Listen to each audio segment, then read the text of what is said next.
27 March যে স্টেডিয়ামে একসময় বিশ্বকাপ ফাইনালের উন্মাদনা দেখেছে ফুটবল বিশ্ব, সেই একই মাঠে আবার মুখোমুখি হতে যাচ্ছে দুই মহাদেশের দুই চ্যাম্পিয়ন। একদিকে ইউরোপের পরাশক্তি স্পেন ন্যাশনাল ফুটবল টিম, অন্যদিকে বিশ্ব champion Argentina national football team. আর আর্জেন্টিনাকে নেতৃত্ব দেবেন ঠান্ডা মাথার কৌশলী কোচ লিওনেল স্ক্যালোনি। চলুন তাহলে দেখে নেওয়া যাক কেমন সম্ভাব্য স্কোয়াড নিয়ে স্পেনের বিপক্ষে মাঠে নামতে পারে আর্জেন্টিনা।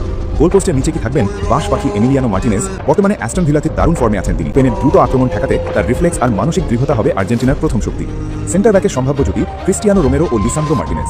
রোমেরোর আগ্রাসী ট্যাকলিং ও লিসান্দ্রোর বল কন্ট্রোল, এই কম্বিনেশন স্পেনের ফরওয়ার্ডের জন্য বড় চ্যালেঞ্জ। অভিজ্ঞতার জায়গায় বিকল্প হিসেবে থাকবেন নিকোলাস ওতামেন্দি, যার বড় ম্যাচে অভিজ্ঞতা অমূল্য। বাম পাশে থাকবেন নিকোলাস ট্যাগলিয়াফিকো, যিনি রক্ষণ ও আক্রমণ দুদিকেই সমান কার্যকর। মাঝমাঠি হবে এই ম্যাচের আসল যুদ্ধক্ষেত্র। সম্ভাব্য ত্রয়ী অ্যালেক্সিস ম্যাকালিস্টার, এনজো ফার্নান্ডেজ ও তরুণ প্রতিভা নিকো পাজ।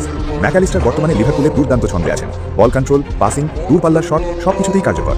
এনজো ফার্নান্ডেজ চেলসিতে মাঝমাঠের ইঞ্জিন, তার ডিফেন্সিভ কভার ও আক্রমণ শুরু করার ক্ষমতা আর্জেন্টিনাকে ভারসাম্য দেবে। আর নিকো পাজ তরুণ হলেও সাহসী, সৃজনশীল, আত্মবিশ্বাসী। এক বিকল্প হিসেবে থাকবেন পরিশ্রমী রদ্রিগো ডি পল ও অভিজ্ঞ লিয়ান্দ্রো পারেদেস। ডি পলের এনার্জি আর পারেদেসের লং পাস ম্যাচের গতিপথ বদলে দিতে পারে। এবার আসি আর্জেন্টিনার সবচেয়ে ভয়ঙ্কর অংশে, আক্রমণ ভাগে।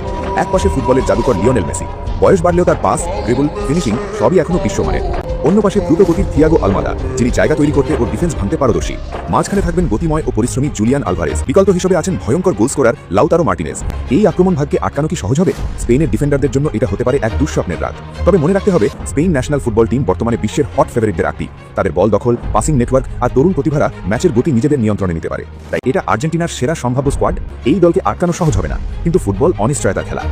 শেষ পর্যন্ত কে জিতবে? এখন আপনার পালা। এই স্কোয়াড নিয়ে কি আর্জেন্টিনা স্পেনকে হারাতে পারবে? কমেন্টে আপনার মতামত জানান। ভিডিও ভালো লাগলে লাইক দিন, আর এমন বিশ্লেষণ পেতে সাবস্ক্রাইব করতে ভুলবেন না।